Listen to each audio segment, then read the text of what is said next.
Well, hello and welcome to another amazing guest interview here on the Profit with Law podcast. I'm your host, Moshe Amsal, and I'm excited about the conversation we're going to be having today because what's in a name? My name is Moshe. It's a biblical name. It's Hebrew for Moses. And I think that there's a lot of meaning around what you represent. And when it comes to your law firm and running your law firm, there's a lot of meaning in what your law firm represents. And I'm excited because our guest today is Alexandra Watkins, who is a brand name expert. She's the author of an Inc. Top 10 marketing book called Hello, My Name is Awesome, How to Create Brand Names That Stick. She is founder of Eat My Words, a naming firm that specializes in creating brand names that make people smile instead of scratch their heads. If you have ever enjoyed a Wendy's Baconator, you have literally eaten her words. Alexandra, welcome to the show. Thank you. Great introduction. Well, I'm pretty sure that I was not the one who wrote that. Okay, I wrote it. And it came from you. But what happens is we get this like canned bio and I read it. It's, a scripted thing. I read it. And our listeners are like, okay, who is she really? Right. Like you wrote that, but tell us a little bit about yourself and how did you end up becoming the brand name expert? Well, that's a great question. I started out my career in advertising. I was a copywriter. I worked for big agencies like Ogilvy, and every once in a while I would get thrown a bone and get to name something, and I loved naming. I was good at it. It was fun. Anytime I got a naming assignment, which was so rare, I was just super excited. So I had no idea that naming was actually a profession because branding and advertising never intersect. And maybe they do now, but back in the day, agencies weren't sharing budgets. There was no communication between them. So when I found out that naming was actually a profession, I switched gears, hustled my way into, I should say I lied my way into a job at Landor, which is, big multinational branding firm. And that's where I got my start. That's awesome. So how easy, well, there's a lot of questions I want to ask, but how easy or difficult is it for somebody who doesn't love naming to come up with a name that checks the boxes? And I don't know what those boxes are, but we'll find out. Well, I'm going to tell you what the boxes are. There's 12 boxes. You know what? It's not as hard as people think. I know people get really, because you're staring, people, they sit and, this is typical corporate. You go into a conference room, right? So you're sitting in a white room, staring at a whiteboard, trying to come up with colorful ideas. And that's not how names materialize. And you're only working with your existing knowledge base in your head. So what I tell people to do is I give people a whole step-by-step process, but I tell people to brainstorm online. There's so many tools that you can use. And of course, now we have Chat GPT, and there's ways to prompt that to kickstart your brainstorming. So if you start there, you're going to have much more success. And then in my book, I give people a creative brief. So they, you have a roadmap. You got to start somewhere, but if you're just staring at a blank sheet of paper, you're not going to get anywhere or not anywhere good. So I want to dive into, that 12-step process and all that, but I want to take a step back first and just talk about the value of a name. Especially we're in a, this podcast is for law firm owners, right? So we're in a space where the typical name is Amsel, Rosenblum, and I don't know, trying to think of another name, Goldwasser. Those are like our family names, right? So, and the law firm might have 2 last names, 3 last names, 4 last names. For somebody's first and last name, and I presume that that's probably not the best idea. Now, it probably has a reason why it it was that way. I mean, they couldn't advertise before, like you had to, there's some level of prestige when it comes to law firms, but the name of the firm being somebody's name doesn't really indicate what you do and what you're good at, right? So what is the value of a name, and how do we overcome resistance of what's been done in practice for the last 50 to 100 years? Well, that's a great question. And in my first edition of my book, I had an example of the longest law firm name in existence. And I'm going to have, if anybody wants to know what it is, just shoot me an email and I'll send it to you. I have to look it up. But yeah, Alexandra at eatmywords.com. So the value in a name is, look, your name says everything about you. And if your name is just your last name or a bunch of partner names, it doesn't communicate anything about your brand, your personality, what you do. And there's a lot of different things you can do to help. I'll give you an example. We worked with an attorney named Leila Benajamali, and she knew that her name was going to be hard for people to remember, spell, pronounce. She had the whole trifecta, right? She worked in San Francisco with a lot of startups and helping them build their get their foundation documents ready. So she wanted a name that would attract startups, kind of the younger crowd, and that was related to the foundation. So we ideated away and we came up with a name that she loved, which is Bedrock. So she became Bedrock. And what happened is she started attracting clients she started attracting the type of clients she wanted to work with.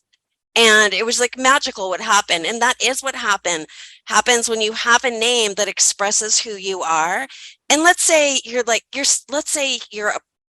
work for a firm, you can't change your name, for instance, or maybe you're like, look, I'm not going to change the name of my firm, but I want to brand myself more. You can brand yourself as the blank attorney. So for instance, there's a woman named Lauren Vasquez. She's an attorney who specializes in cannabis, and she calls herself the Fired Up Attorney. Another thing you can do is, I work with a lot of food and beverage clients, lots of CPG clients. And, when choosing an attorney to send them to, I think of like, who's the food attorney? And it's a woman named Lauren Handel, and her company is Handel Food Law. Is it a super creative name? No, but it's descriptive enough to let people know she's a specialist. So when they're deciding which attorney, which trademark attorney should I go to, they're going to go to the specialist. So those are 2 examples or 3 examples of what you could do.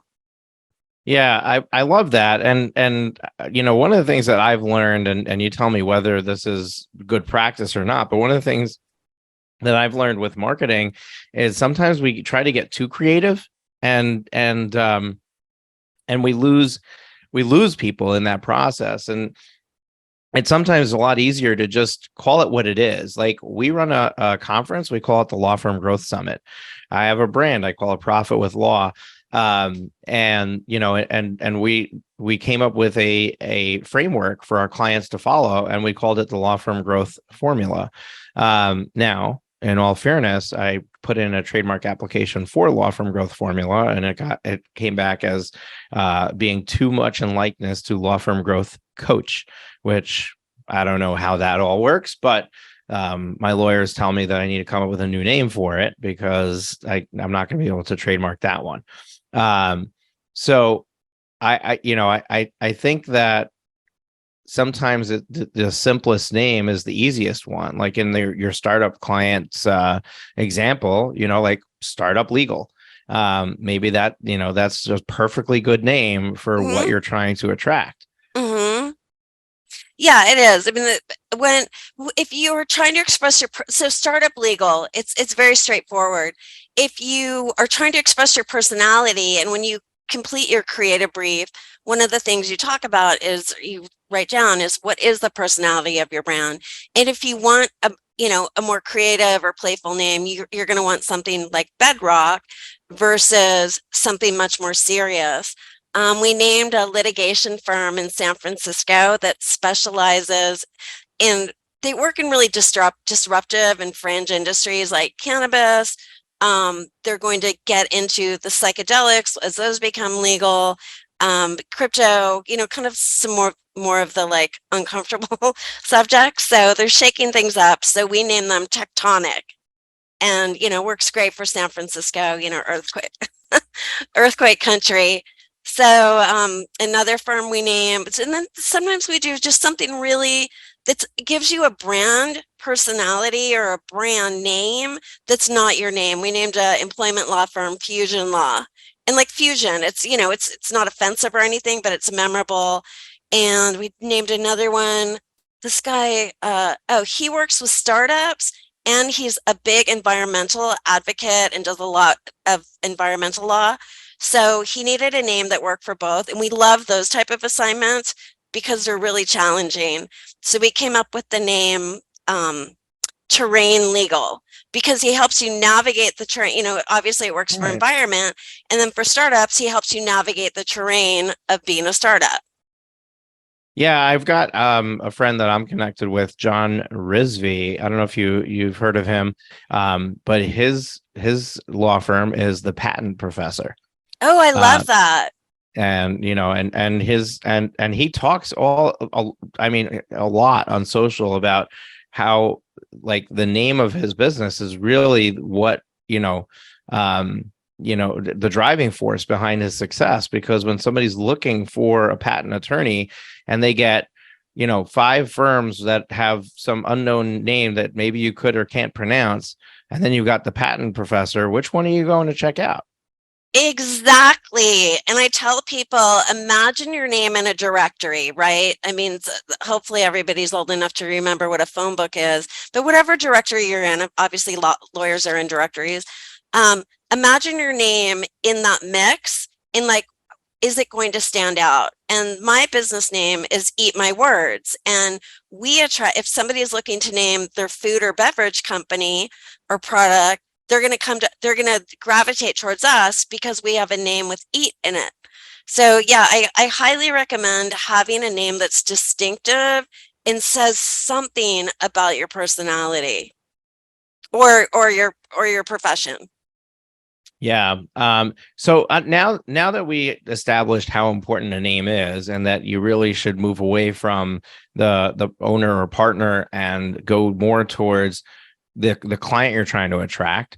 In other words, less about me and more about my client, right? Like that's really what the focus of the name is.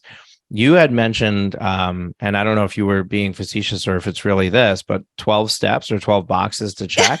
Well, I'm sorry, when you said 12 steps, I was like, oh, it is a 12-step process. No, it's a 12-point name evaluation test.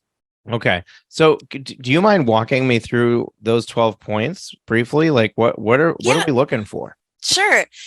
So first of all, it's called the Smile and Scratch Test, and it's based on my philosophy that a name should make you smile instead of scratch your head.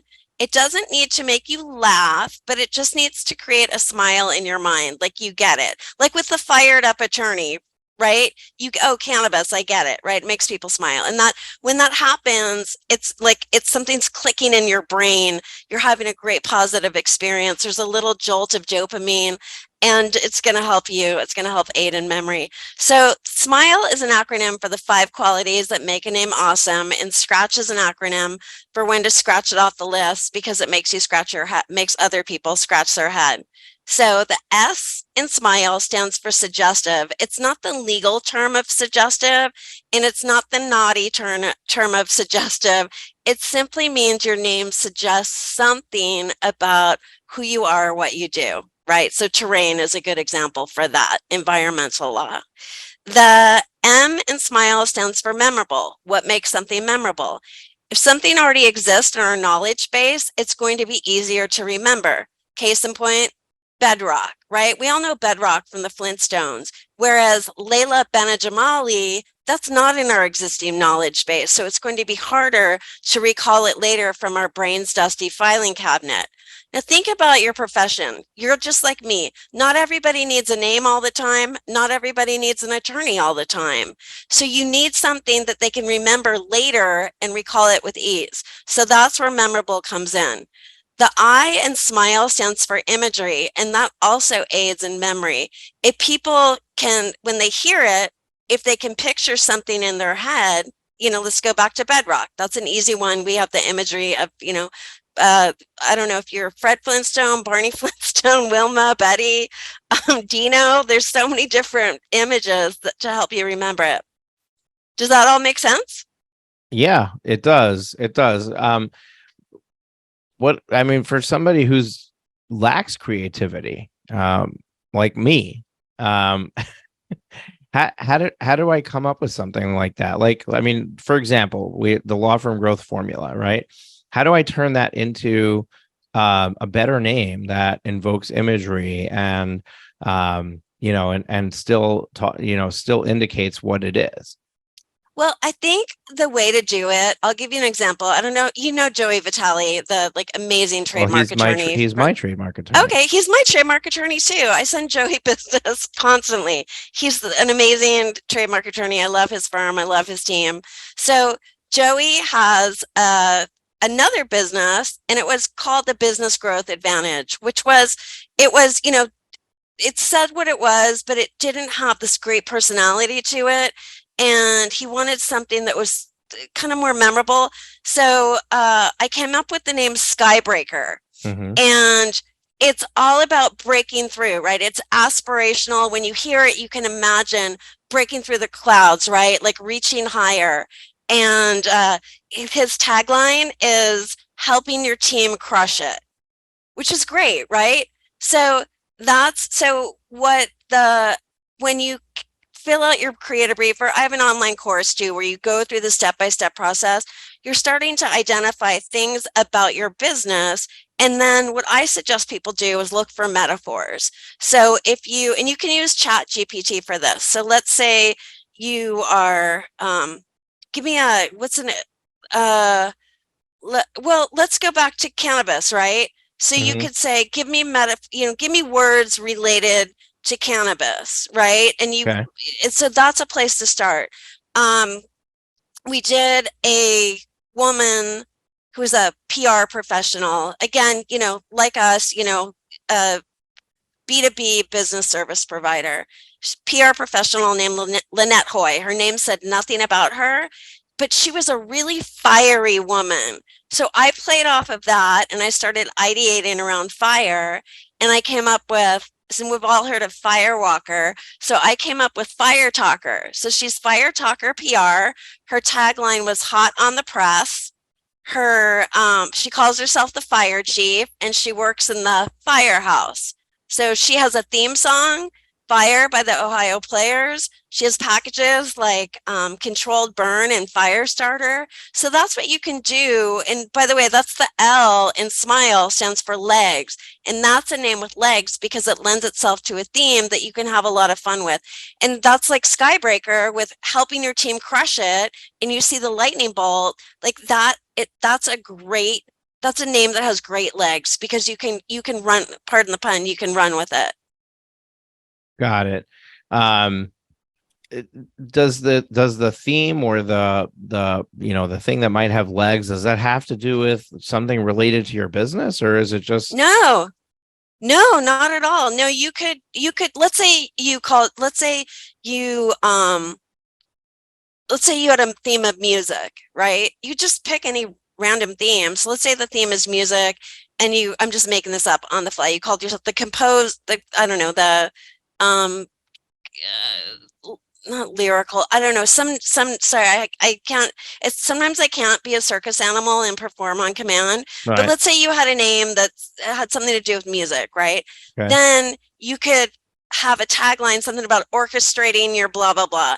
Or you could go to ChatGPT or just online and say, give me words and phrases related to music.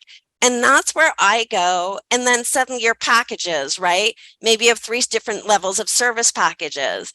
So you can really blow it out like that. Don't get too cute. Obviously, it depends on your audience, but people appreciate that. Like at Eat My Words, we have, our blog is called The Kitchen Sink. Our packages, like we have supermarket special. In my online course, I have something called Just the Meat, private chef.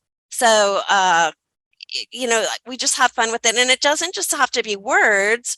So like, for instance, my in my office, I keep all of my books in a 19, you can see it over here if you're watching the video.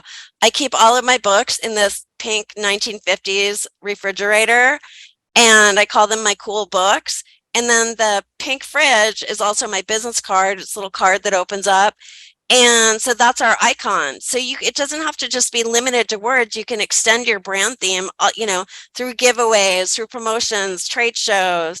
But also, speaking of trade shows, lawyers I know go to a lot of conferences. Imagine your name on your trade show badge, and instead of having your law firm name, just a jumble of last names, it has a name that's a conversation starter. Bedrock. Layla Benajamali Bedrock. People are asking her about her name. Right. Yeah, absolutely. So did we covered the S, we covered the M, Memorable. we covered the I, imagery, we covered the L. We got one left, right? E, yeah, E is emotional. Your name has to make an emotional connection with people, or it's going to go over their head. And, great example, using your last name versus using a brand name. And also, when you have a brand name, like, I'm Eat My Words. So not everybody expects to work with me because my name isn't on the door. And also, when I sell my business, my name isn't going to be attached to it. So that's also something to consider. Yeah, I mean that's definitely one of the drawbacks of using your own personal name, is that now you're turning around and trying to sell it, and the new person doesn't want to use it, but they're buying your firm for the name. So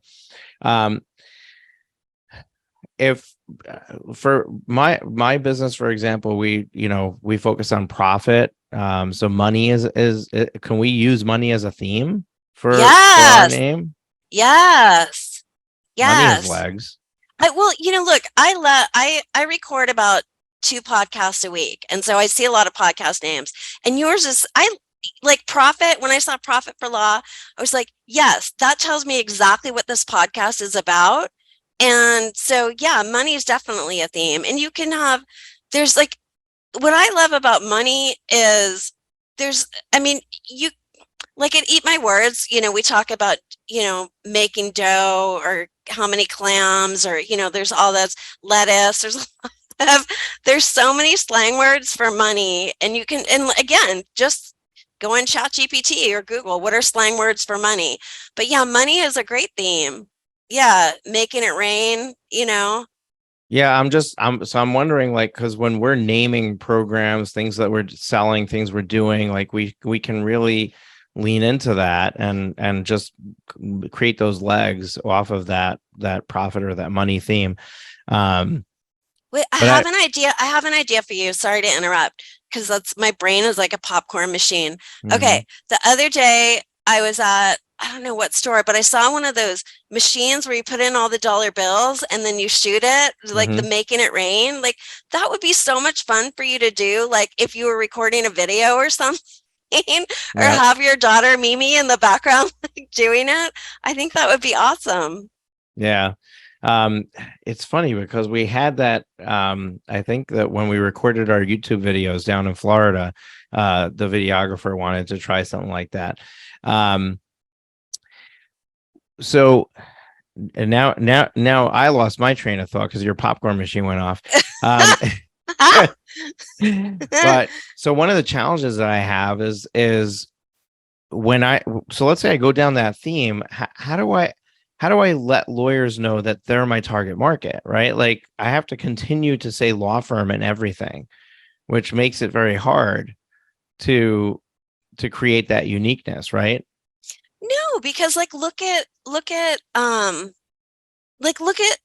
Lauren Vasquez, the fired up attorney, right? So she has attorney in her name. She's still using attorney, right? And you can, like the patent professor. So you can still have law, attorney, some form of that in your name. Got it. Yeah. Yeah, Um, yeah, I'm trying to think like in because one way to come at this is from the creativity standpoint. The other way to come at it is from, hey, I want to trademark this and I want the trademark to pass. And this is probably outside your realm, certainly outside my realm. Um, where a recent application that we're not pursuing because it was too much in likeness to something else, which is confusing to me because Law Firm Growth Summit, we were able to trademark. It's our, we have a trademark on it, but it starts with Law Firm Growth the same way that Law Firm Growth formula starts with Law Firm Growth. So it's really, it's an interesting phenomenon to, that, you're picking and choosing, when it sounds similar or when it doesn't. And that's where the conundrum is like, if I put Law Firm Growth and everything and we, then all of a sudden it's like, okay, now we're going to have a problem each time we try to apply for a patent. So I'm sorry, trademark. So we need to kind of change it up a little bit so that it's unique without losing the fact that a law firm owner should be able to recognize that whatever it is that we're touting is for them. well, I think you can do, let's say, so growth, there's a lot of metaphors for growth. It could be, or, let's look at something. Money tree is, trees grow, there's money tree. Beanstalk, right? So it's probably too playful for you, but beanstalk law, we know beanstalk bamboo grows really fast. So if you, again, ChatGPT, Google, what are metaphors for growth? That's a place to start. Another idea that I tell people to do, another brainstorming strategy, go on Google Images or a stock photo site like, Shutterstock. And all of those photos are tagged with keywords related. So you can search by your concept. So you can type in growth and it will show you pictures. If, let's say, you were fast, type in fast, you're going to get pictures of, people running and maybe a puma. And so like if we're naming a microchip, we're going to look for metaphors for things that are fast. So yeah, we could name a microchip panther, for instance, or that's more something that's right now we're naming, oh my gosh, this is like the coolest assignment ever. We're naming autonomous surface vessels that are going to be used by the military. So they want really badass names. So what I did, and fierce, right? So I'm always looking for parallels, and this is what you can do too. So I looked up names of vicious dogs, names of pit bulls. So then that's where I was getting, these great ideas. So look for what's a parallel. We were naming a dog food one time for people who love their dogs. And we had done a lot of work on dating websites. So I referenced those lists because those were all about love. So look for the parallels. Yeah, I like that. Okay, so we went through Smile, and by the way, folks, when I'm using my own personal examples to ask questions, I'm trying to invoke questions that perhaps you might be having with your own stuff. And before we move on to the next thing, so one of the things is naming the brand, but are there opportunities to name other things within the business that you're operating? In other words, like package levels when you're presenting your service and things like that, and how important are those things in comparison to what's the name of the business? Absolutely. That's a really easy thing to do. Name your packages, like, with my my online course. It has different levels. Private chef. There's a group one, something that chef's table, I think, and then there's just the meat, chef's table, and private something table, and then private chef. There is, yeah, and like I said, like with Fire Talker, she has, fire starter, right? So that's in the beginning. Controlled burn, that to me sounds like it's something ongoing. So yeah, there's a lot of opportunities there.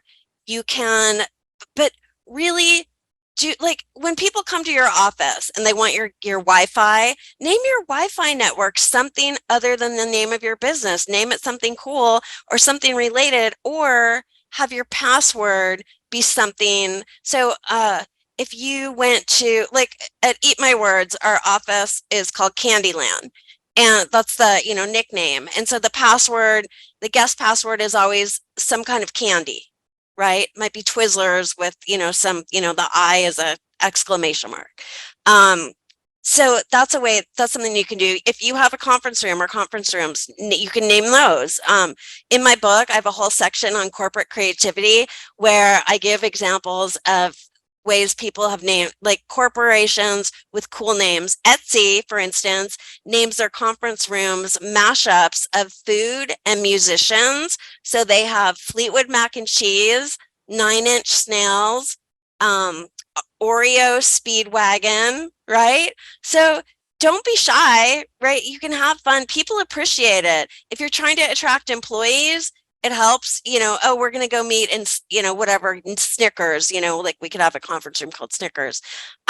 Somebody told me that their old company had conference rooms named after candy, and each conference room had that candy in the conference room. So some were much more popular than others. Three Musketeers, very popular.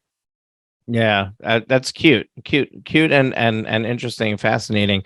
Um, uh, I was in a Marriott in Chandler, Arizona, so just south of Phoenix, and their conference rooms were named all the big cities in Arizona. So they had the Phoenix, they had the Chandler, they had the Flagstaff, they had the Tucson, but they could have done a better job of correlating the bigger cities with the bigger conference rooms.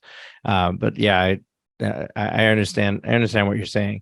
So we had smile, and then what was the word that went after that? Scratch. Scratch. Scratch. So we still have the whole scratch to go through, right? Okay. Yeah. Tell me how much time I have. You've got 5 minutes. Okay, so I'll just go through it really quick. The S in Scratch stands for spelling challenge. Your name should be spelled exactly how it sounds. Otherwise, people are going to butcher it and get it wrong. So if your name looks like a typo, scratch it off the list. The first C in Smile stands for copycat. Nobody likes a copycat. Why be somebody else when you can be yourself? Plus, as you know, because you're all attorneys, trademark infringement happens. And so you don't want your name to infringe on another person's brand. So Joey Vitale, Indie Law is who I recommend to make sure you're not a copycat. The R in Scratch stands for restrictive. That's where you've outgrown your name. So in Canada, there's a store called Canadian Tire, big chain store, Canadian Tire. But they sell way more than tires. It's almost like a Walmart, right? They sell everything. They outgrew their name long ago. So if you start to outgrow your name, it's time to change it. The A in Scratch stands for annoying, and that's annoying names are names that frustrate people, right? And that your name might frustrate people now because it's hard to spell or pronounce, or maybe it has a number in it, or it's spelled bad. Like, classic is that startups are famous for annoying names. My favorite being XOBNI, which is Zobni, which is inbox spelled backwards. People don't spell backwards, like, intuitively. So don't annoy people with your name. Your name should be like a welcome mat, not a do not enter sign. The T in Scratch stands for tame, and tame names are simply descriptive and flat. You can't afford to be a wallflower. You have all this competition surrounding you. You need to stand out. And the second C in Scratch stands for curse of knowledge. And that's where people get a little too clever for their own good.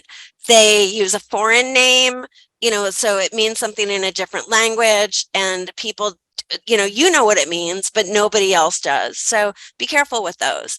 And then finally, the H in Scratch stands for hard to pronounce. No one wants to pronounce your name wrong. And I'm going to remind everybody, if somebody's saying your name wrong, like I have a neighbor, Bob. For 5.5 years, Bob has called me Alexandria, not Alexandra. I mean, if I corrected him now, no one wants to, it's so uncomfortable, right? Like, actually, my name there's no I in my name. Not only is it uncomfortable for me, it's mortifying for the person that you're correcting. Right. So So don't make your name hard to pronounce. And just because you can pronounce it, make sure people can pronounce it. So that is Smile and Scratch.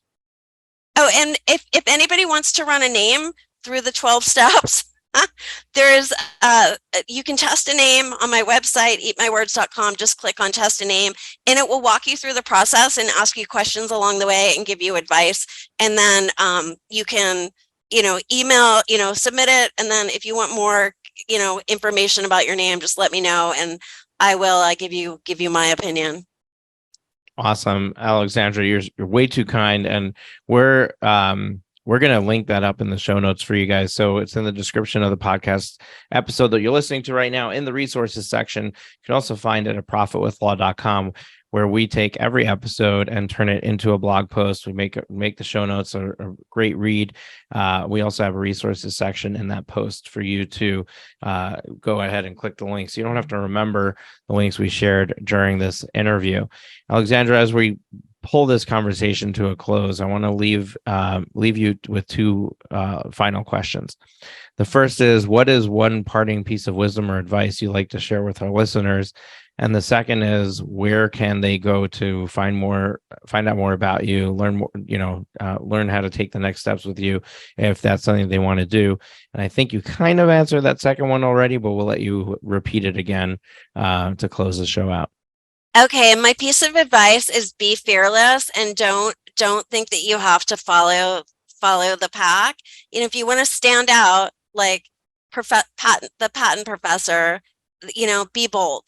And it's never too late to change your name. We recently renamed a bank that was more than 100 years old. So First National Bank of Syracuse is now Dream First, a much more aspirational name. And you can reach me at alexandra@eatmywords.com, or just go to eatmywords.com and shoot me an email through the website. Awesome. And like I said before, we're going to link all that up in your show notes. Alexandra, thank you so much for coming and sharing your wisdom and your time with us. Really appreciate it. Folks, we're here every single Thursday with a brand new episode. Make sure to hit that subscribe button in your podcast player so that you get notified when we release a new episode. And if you have not been paying attention, you would not know that in March of 2023, just 4 months ago, actually 4 months from when I recorded this is probably going to be 6 months ago by the time you're listening to this, we started our YouTube channel. And we're a little bit latecomers to the YouTube game, but we have over 100 videos there already posted for you to go and peruse. Some of them are just podcast episodes on video, but we're doing a lot of YouTube shorts, combing through thousands and thousands of hours of content to find 60 to 90 second nuggets for you. And we also have exclusive content that we recorded just for YouTube that we're releasing there. So you definitely want to go and check out our YouTube channel and subscribe to it by going to profitwithlaw.com/YouTube. Until next week, enjoy your weekend. We'll catch you then. Take care.